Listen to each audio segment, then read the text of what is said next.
各位观众朋友，大家好，欢迎收看5月25日8日客家新新闻，我是陈彦祖。又到下晝2點嘅天天呢，就要來關心一個中央流行疫情指揮中心同大家帶來嘅健保關於情形嘅疫情數據哦。不過呢，第一個記者會開始以前呢，第一篇呢還係有啲消息會同大家分享。最講呢，對今年標出疫情到今，其實呢對3年嘅過後，關於所有嘅議員發通做前都起咗嘅。不過呢，啲草案部嘅時間呢，嚟國家銀行堂又再度談到銀行上嘅哦，係講呢亞洲銀行費係由開放民眾去到現場來欣賞嘅。喺後邊呢，一啲文化部咪發出一篇文章，我同大家講，最講呢全世界喺亞下，台灣喺亞下全世界前早有開放民眾去到現場看銀行費嘅國家。嗰種呢，我同大家來宣佈講，一個議會新成法嘅運動未會來開始，而家呢就嚟看一下籌備第一個銀行費現場嘅情形。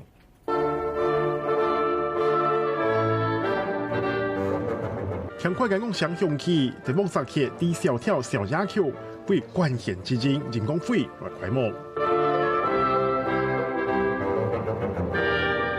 由國家高雄樂團音樂總監李小嘉親身帶領指揮嘅從人工費項目安排輕鬆撫慰人心。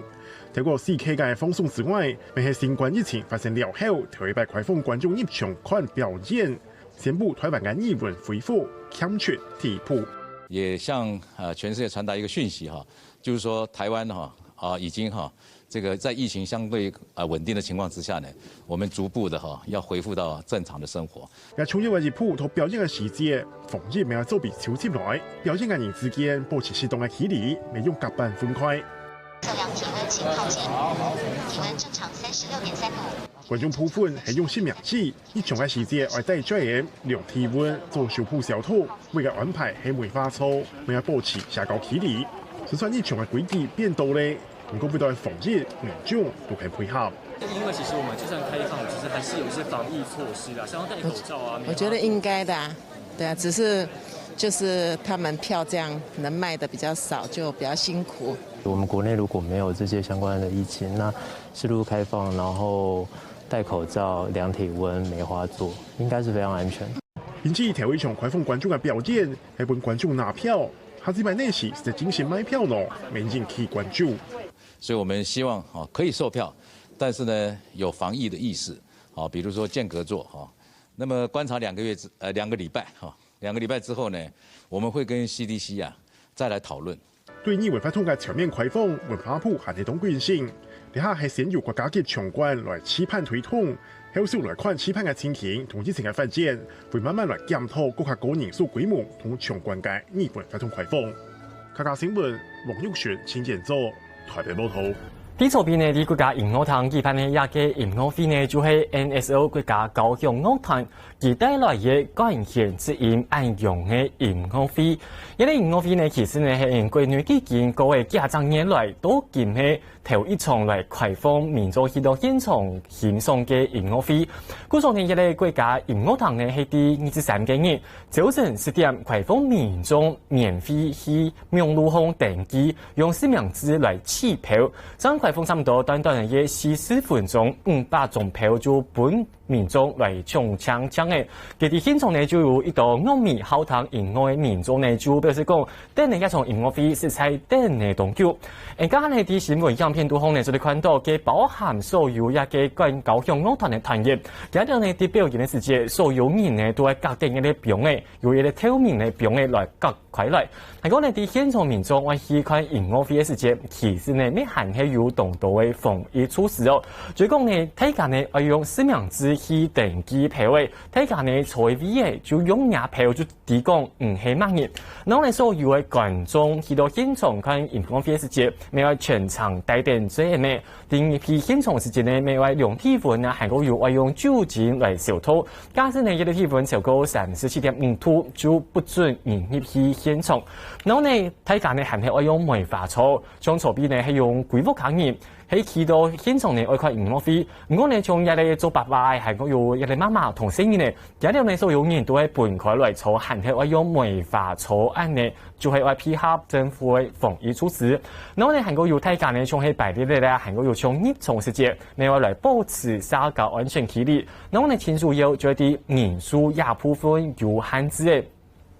而家呢，主辦單位呢就希望講呢，一啲所有嘅銀行堂都方案唔好按減，希望呢大家呢坐卡現掉嘅，按用呢爭出嚟呢來減少同其他人接觸機會。而呢一個銀行費係差唔多開放嘅5300元邊呢，幾個月呢一個國家銀行堂呢總共假使呢籌呢咩，做啲籌差唔多2003元，而呢開放嘅530元邊呢，差唔多係開放嘅4股1股，佢主要同到嘅民眾就認為講，而呢成功所有嘅藝文團體表演假使有限制人數，可能呢啲買票嘅數量呢會減少同多。對亞領舞團嚟講，假使呢會繼續經營下去，係會有動態問題。故所呢藝文團體就堅呼籲從喺文化部韓國有從自費中心鴉片，希望呢做啲開放藝文團體韓國有從幅度嘅人數限制一部分，希望呢做得較平庸地位哦。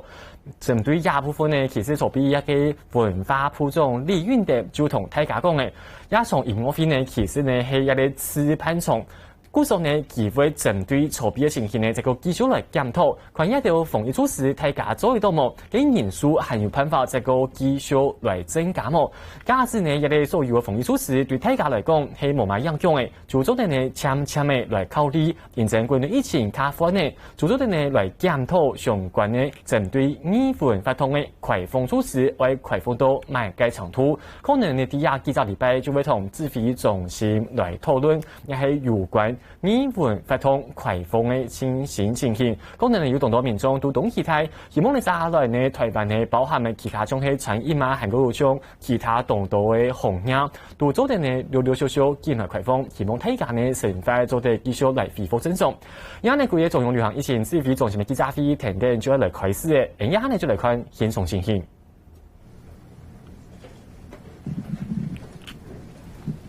好，我们各位伙伴，大家午安。谢谢大家今天的光临指挥中心的记者会。那今天我们还是由陈指挥官来亲自主持。那我们专家咨询小组的张召集人也在会场上另外还有我们社区防治组的庄祥庄副组长兼发言人。现在就请我们指挥官跟大家报告来我们一天工作的一个情形。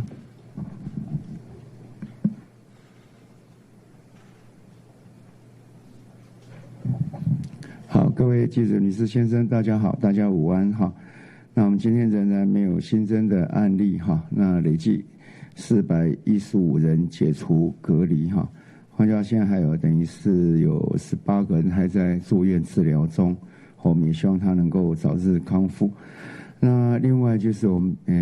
渐渐因为进来的案例哈也是越来越少，所以大部分的居家隔离的个案哈都已经都解除隔离了哈，所以我们现在居家隔离的个案是归零。好，当然我们总共在这段时间里面，居家隔离有9308人，好，9308人。那其中这9308人里面有115位，好，后来是确诊为阳性。好，那现在这个居家隔离的案件数也都全部归零哈。那至于在居家检疫现在仍有9551位在案在居家检疫中。那整个居家检疫到现在为止总计的数目是138254人。好，那大概进来都维持在这1万人以下这样的一个数目，最高我们曾经在同时在案大概有到超过55000。好，那至于自主健康管理，好，那现在还有2390人还在进行自主健康管理。那总共我们在自主健康管理从开始到现在大概是50341位有进行过居家等于是一个自主健康管理。那随着国内的疫情趋缓，相关我们居家隔离跟自主健康管理，这2块的数目应该是会逐渐的降低。至于在居家检疫，因为关系到是境外移入的相关的可能的个案的回来的数目，所以我相信它还是会再维持一阵子。那另外在前一段时间，我们相关的一些病房，相对的放宽，就是等于是一个探视，我们在加护病房，还有安宁病房等等都开放。那既然我们就宣布在今天起，我们对精神科的病房的探视，也放宽，那1天1组人，1组人以2人为限，那就是每一天开放一个时间。对于精神病人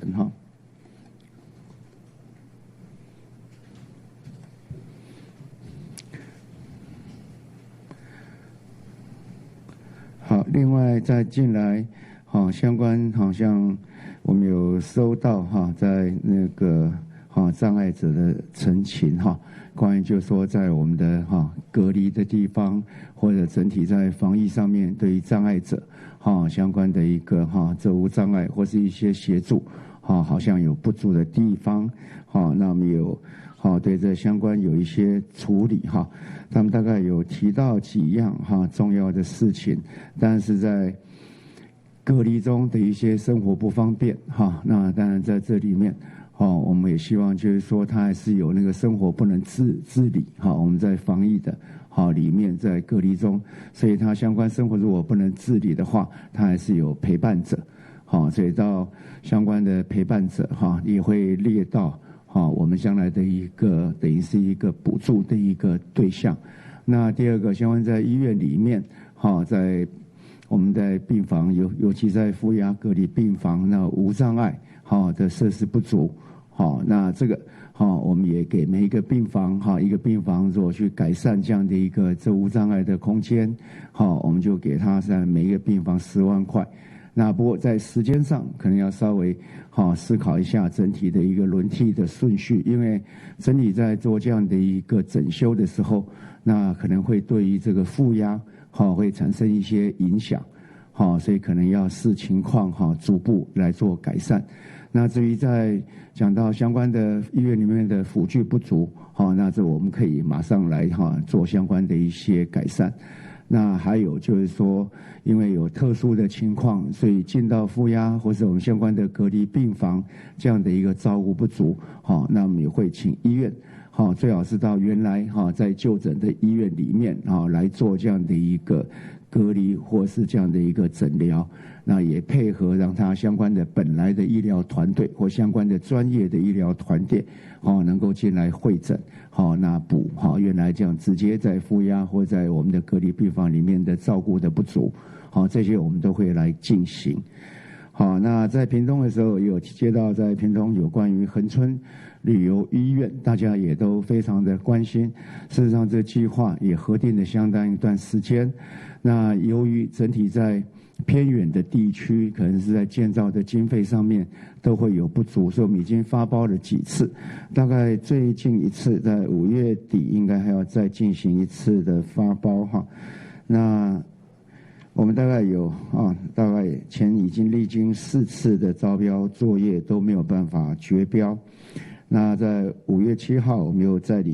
度的办理这样的一个招标的作业。那总工程的预算包括我们后续的扩充已经增加到5.47亿从原来不足3亿的这样经费，那经过这几次在这样的一个没有办法发包的情况下，那逐项的检视它相关的不足那也增列经费，那希望这一次能够5月7号这次的招标能够顺利的完成，那早日把恒春旅游医院这样的一个新建把它完成让我们南部国境之南的医疗能够更完整。好，那以上就跟大家先做这样的报告。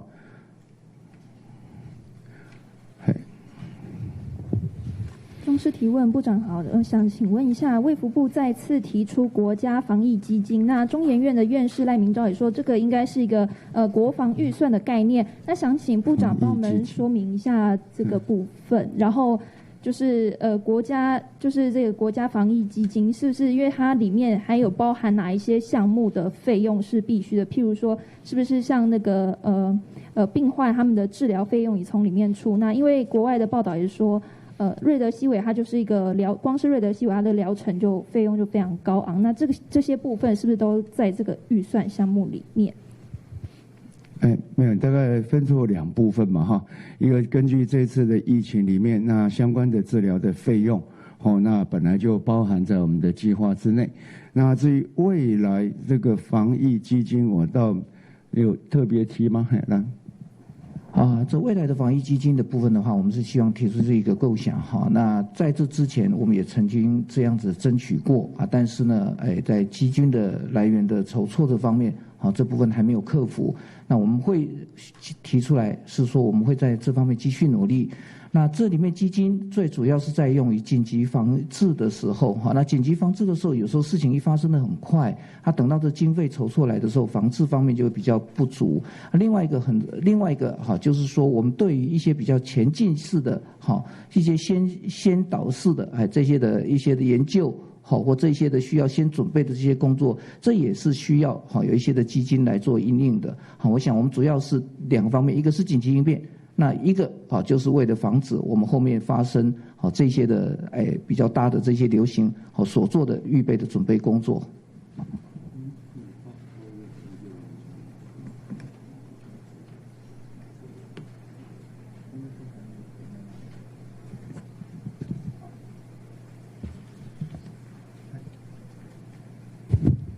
部长好，信传媒提问，这边有一题想要先请教张教授，就是日前中国发表新冠肺炎疫苗人体临床试验结果在医学期刊《刺络针》中，但部分受试者却发现有发烧、头痛等副作用，然后美国专家也对这项研究抱持怀疑的态度。那指挥中心是否掌握这部分的消息？那触发免疫反应是否不一定代表就是有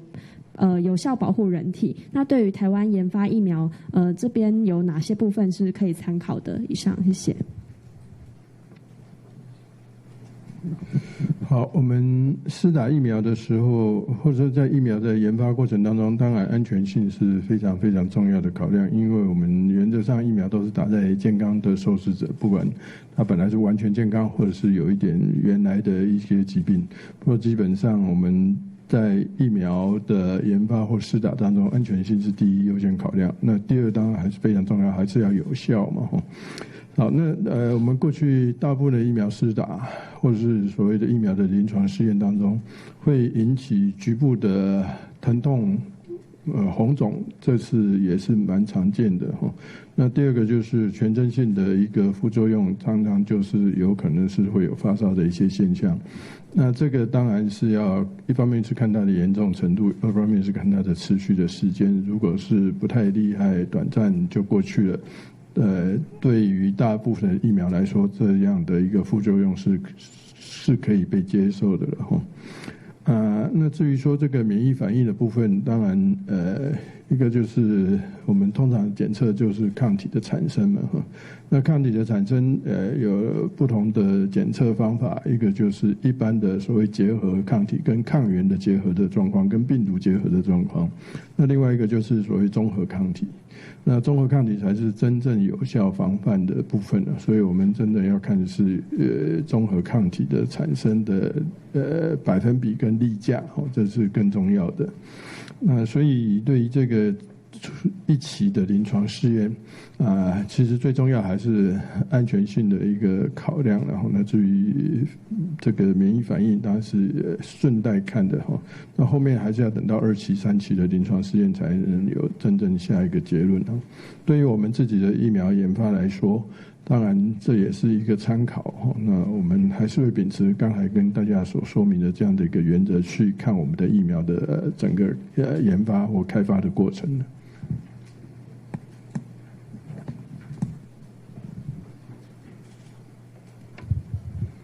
长官好，台视提问，想问一下说，就是接下来有没有对于这个防疫旅游的踩点有下一步的规划？那目前呢有收到多少的县市的邀约呢？然后另外想问一下张教授，就是这两天没有跟大家一起去垦丁，会不会觉得蛮可惜的？那这两天是有什么样的行程规划吗？然后另外听说张教授还有一个就是明星堂弟，可以帮我们聊一下这个部分吗？谢谢。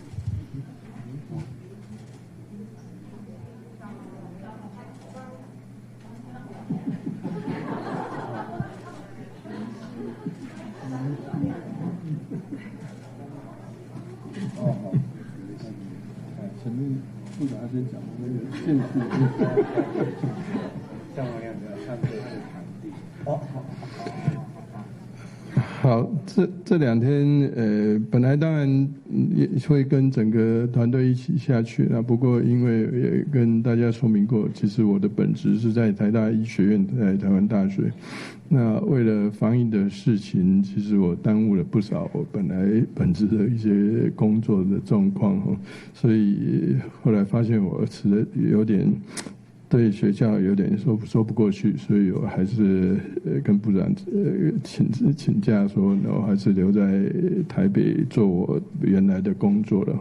所以礼拜六、礼拜天的下午都在办公室里面处理相关的一些业务。好，那有关于这个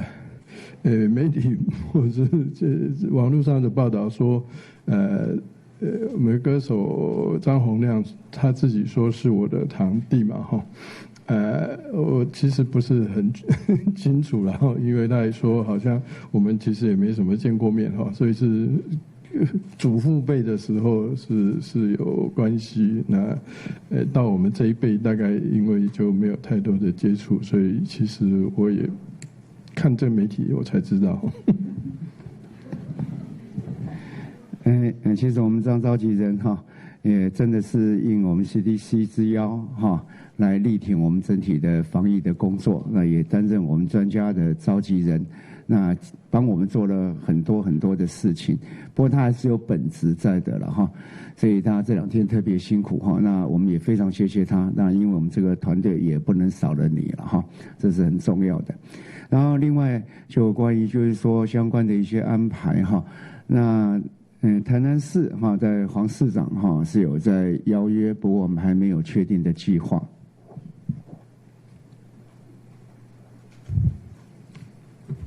那指挥官除了这个台南市，关于这个高雄双北有进行这个观光规划吗？谢谢。没有，我说台南他们有在，好像有积极的，有打了几次电话给我们这个副，应该是我们的庄副了那但是目前还没有就是说完整的规划，那其他我们倒没有接到什么样的邀约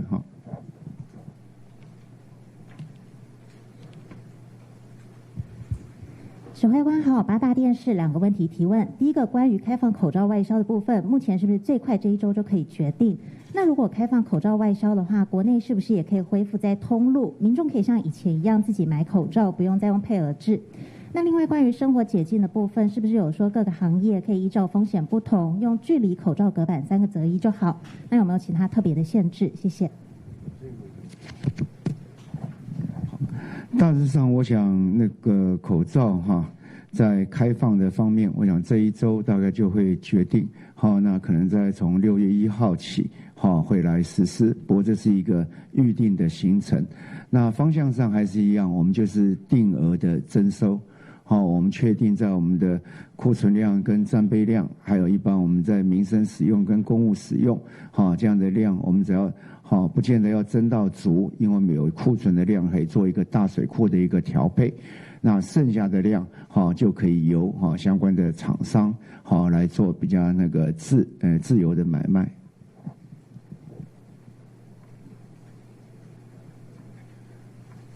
指挥官您好，因为对于之前艺文开放是采北市交的方式，实名制的方式卖票，那对于就是5月底类似公益活动的展演，是不是也可以开放？不涉及售票，那如果采取实名制的话，是否也可以开放？谢谢。是可以，我们这已经从防疫新生活起哈，我们已经宣示很多了哈，就以个人的这样的一个防线能够把它做好，那管理单位的执行力哈，跟地方政府的一个监督的能力都能做得到的话，那是都可以开放的。好像昨天 NSO 也开始了嘛哈。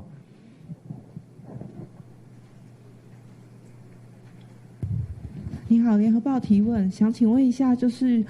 因为我们日前有提到，我们注意到韩国有那个2采阴之后出院复阳的研究显示，这个复阳已经不会再传染了。那目前我们国内还是维持3采阴的解隔离标准。那陆续有看到媒体报道说，有些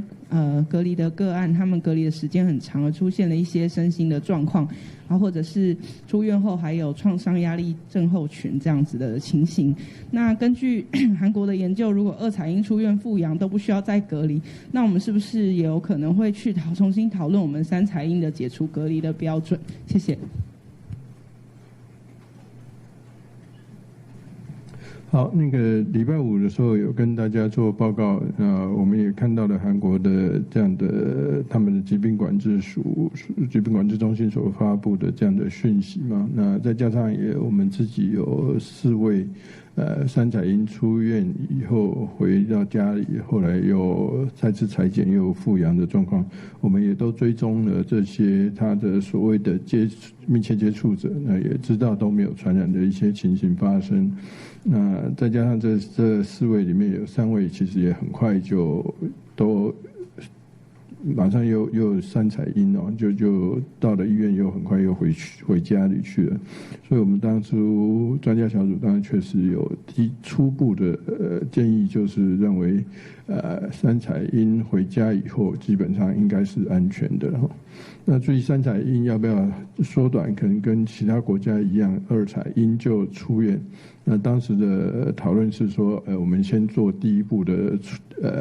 这样的一个可能是比较放宽的方式处理以后，那下一步我们再来检讨这个3采阴是不是要改成2采阴的状况。那这其中一部分当然是因为我们确实剩下的个案是非常少的，然后那所以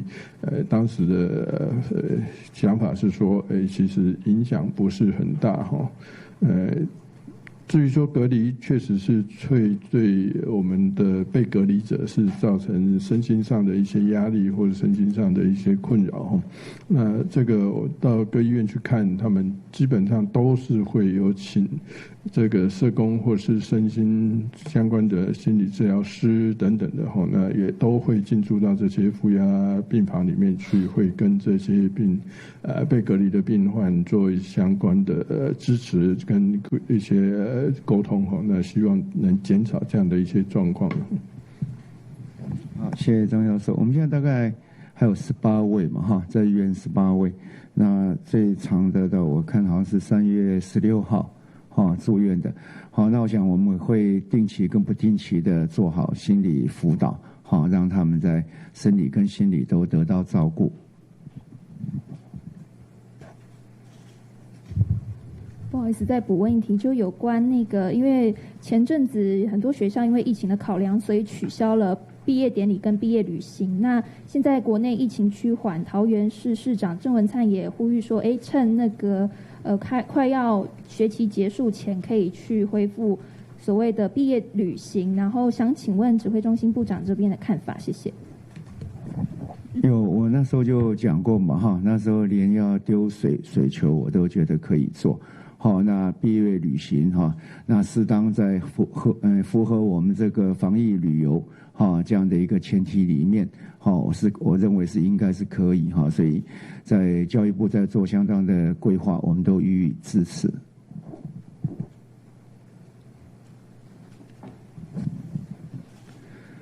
好，那我们今天的记者会就到这里，好，谢谢大家。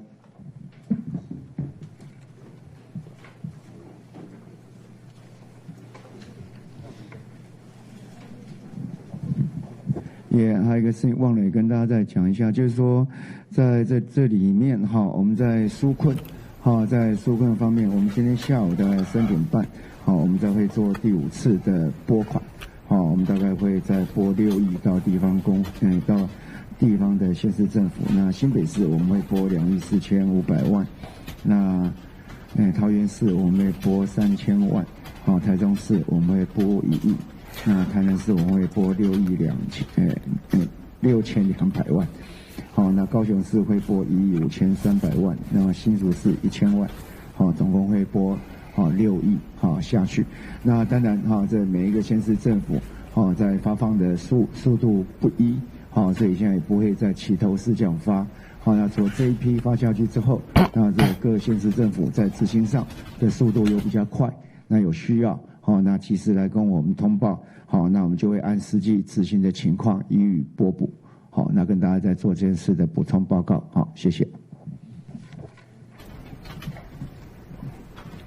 我们刚刚呢对中央流行疫情指挥中心的画面当中呢，就是看到指挥防疫团队呢，其实呢喺结束的第6礼拜去到垦丁治理过后，近边呢又重新转到台北来举行记者会嘅。刚刚呢指挥官陈时中喺会议当中同大家来宣布，近边呢台湾的疫情还係強勇維持啲動穩定，近邊呢係無新增加確診案例。故說呢到一下為止，國內嘅確診人數都還係無增加嘅，總共累計的440以上嘅。那麼呢油價變化，油價太嘅清楚有呢決定解除隔離嘅民眾有增加嘅，來到415上嘅。最高呢認真講，大家呢所有嘅病人呢好起來嘅情形係見來見到，數量係見來見到嘅。然後呢台灣呢竟然係維持無新增加確診案例嘅情形，故種呢一個衛福部係堅同大家來呼籲講，一個防疫新生嘅運動為好好嘅來做下去哦。尤其呢啲早晨嘅時間呢，一個衛福部就喺面書上發出嚟一種樣片哦，用較神奇嘅方式呢同大家來做宣導。前主要呢就講，現陣近邊呢係拜一呢就係有當人講嘅 Blue Monday， 就講呢假使啊我去上班可能心情都會較唔好，佢就用一種當定上嘅按呢機會同大家來講，一個拜一呢大家呢都係來好好加油哦，希望拜6禮拜大家都來有早點呢來不用輕鬆嘅。係講呢啲廿個拜6禮拜大家不用輕鬆嘅時節，還係為記得為用茶具卡接洗漱，係講呢為保持社交距離，也係一下故嘅防疫措施。從重要部分，希望呢所有民眾都會來配合。最講呢，現在亞嘅國內疫情呢，做嚟講都控制到動問題，畢竟呢冇乜新增加嘅疫情，故種呢，亞下政府各部會呢都開始別討論為準備對紓困來進行到下一階段呢進行壓力部分呢。從啲籌備嘅時間呢，一個英文團體已經開始開放民眾去到現場來欣賞音樂會嘅，嘅經濟部鴉片呢開始有行通了。嘅針對振興券，先前大家經討論嘅振興券到底內容是呢將會來實施。先前呢政府呢係同大家講，現在呢一開始第疫情期間，前主要呢就係為紓困，為同所有嘅業者聽外國難關，都係疫情卡寬呢，卡結束過後就準備來振興呢。而呢針對經濟部嘅片嘅案算呢，差唔多清潔啲錢嘅呢就會來實施嘅。一個振興券呢，其前主要呢係用3個前提按用嘅方向來設計。第一呢就係為好量，希望民眾呢留喺門檻，兩個門檻來講大，希望呢大家都有兩個多。然後呢韓國呢未為好用，然後呢未為超級消費。其先前呢大家就見討論講，到底呢一個振興券我用到哪條素材呢？先前呢有針對從係亞洲亞嘅發展業者，還係講有其他傳染業者，也呢針對政府嘅規劃講，可能呢會解除所有行業嘅限制，就講假使唔兩到一個振興券，無論唔用啲哪都做得。係講呢我用嚟來減錢，我用嚟來使用亞嘅振興券哦，嘅亞政府咩規劃嘅幾種方式，針對傳統一般嘅消費發通，韓國有從一下現團人卡實行嘅電子來支付按用方式都有考慮到，就係一條行通支付、電子票證，還有信用卡同資本，也幾種方式都有來用。請講呢，為啲前年呢都會出價時節就會來實施嘅。啲早晨時節，強強呢係一個經濟部長沈榮津，呢啲面書上發嚟一段樣片，同大家來做說明。零好用，能够刺激消费，这是一个大前提。第二个，支付工具多元选择，就是行动支付以及电子票证、信用卡。再来就是振兴券的组本，大概就是3+1。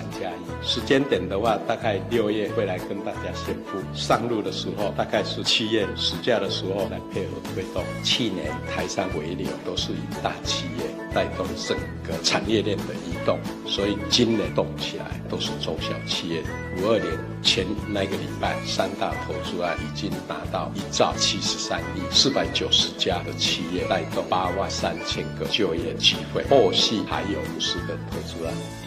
喺针对呢一啲纾困欠到底呢為政府按用來法，一下就經濟部清晰的規劃，可能呢係假使民眾唔是1000元去消費，就2億到3000元按用嘅紓困欠。佢假使呢針對上係重大損益戶，還有從弱勢族群，可能呢就會免費留一條紓困欠發本價條，希望呢大家呢好好來使用，來帶動國內嘅經濟發展，亦係一下政府初步規劃嘅方向。亦係針對有關經費國內疫情的部分，還有呢家下呢啲中央流行疫情指揮中心嘅現場呢，沒有同大家宣布一項新嘅措施，就講亞條有關精神病院一條身心科鴉片，假使呢有民眾係驗嘅一下嘅開放，大家去看親戚朋友嘅，其中呢就講講亞條一看精神科嘅病人嘅驗證呢，可能亞條都係入院係長久，就講長久呢，目前只朋友去看亞條可能會影響亞條心情，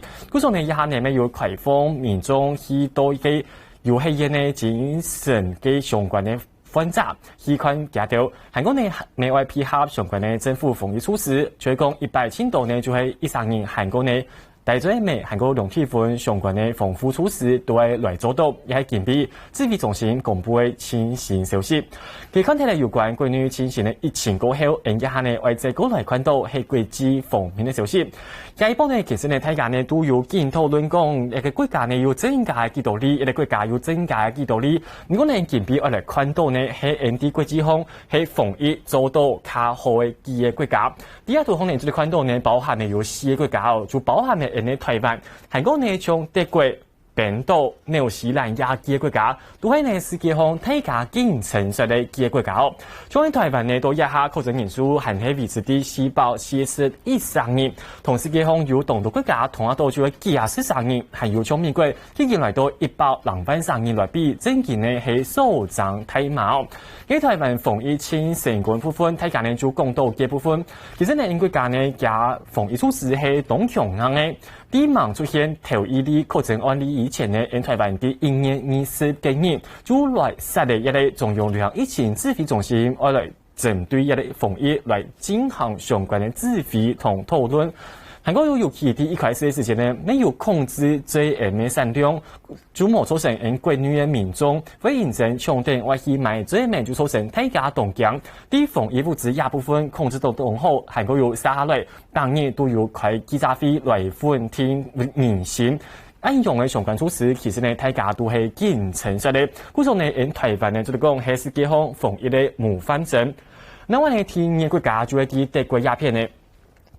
雖然講你看到一啲德國嘅假確診人數係有卡多地位，差唔多嚟到18,328例，亦係見比前線嘅統計數目少。唔講你德國呢，其實呢係動作就同所有嘅德國人民來警告講，一啲武漢肺炎呢可能呢會對德國帶來動態嘅危險。就所以講，所有民眾主動有一個防疫嘅意識，主動揚心我嚟對抗疫情。故此呢，雖然講一啲德國呢確診人數有卡多地位，唔過假醫療天呢還係負擔嘅樣，故此呢假地位死亡人數呢咪係有卡大地位，同到歐美國家嚟比，尚係有一個以前呢有卡小口地位，一個政府態度呢就應用到假條國家規嘅咧防疫嘅效果。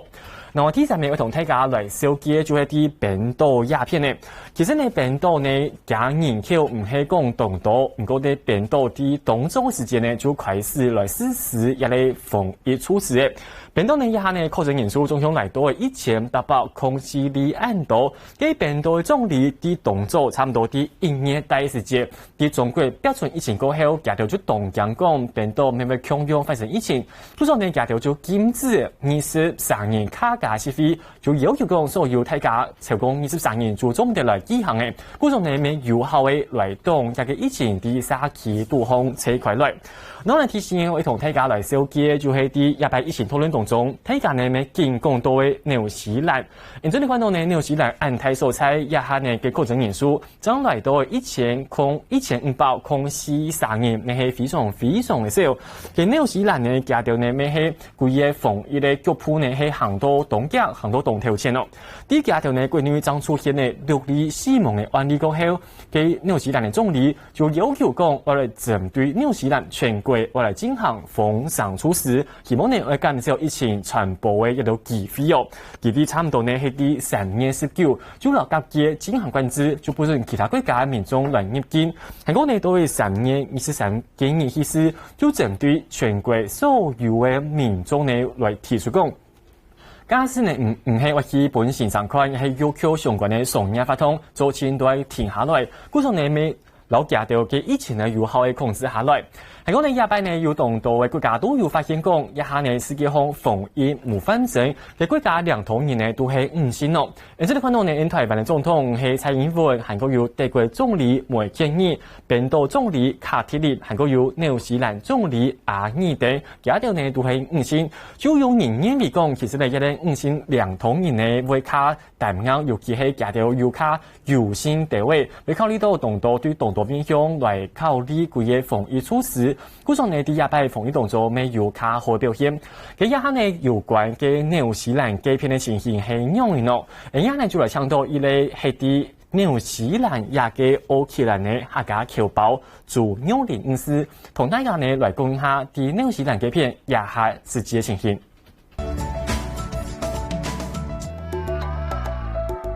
大家好，我係周玉玲，然後我嘅先生來到紐西蘭有6年誒，那我目前是在奧克蘭的圖書館工作。3月20幾左右，紐西蘭確診總人數增加到50人以上，總理立即宣布開始全國居家隔離。這裡並不要求戴口罩，但強調要待在家裡。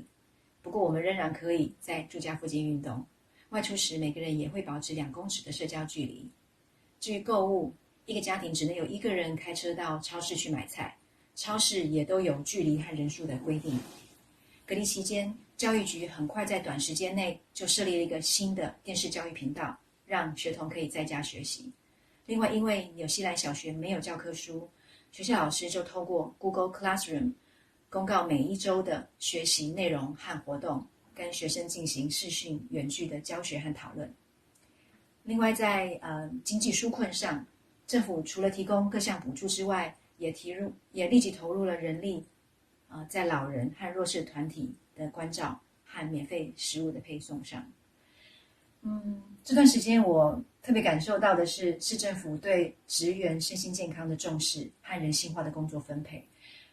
防疫期間的工作會先分派給單身的職員，所以像我這樣有小孩的，在隔離期間就可以比較放心的照顧好家庭。雖然紐西蘭一開始的防疫準備沒有像台灣那麼周全，還好後來的決策非常果斷，直接進入了全國居家隔離。總理也幾乎每天都會召開記者會，親自宣導防疫。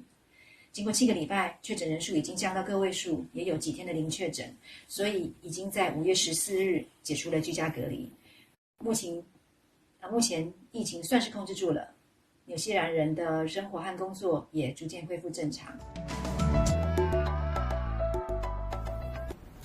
好，非常感謝做努力小記同大家帶來啲紐西蘭嘅片世界情形。剛才啲影片都好呢，就看到其實紐西蘭嘅片呢防疫措施係非常嘅積極嘅。其實一開始呢就要求所有民眾呢就愛來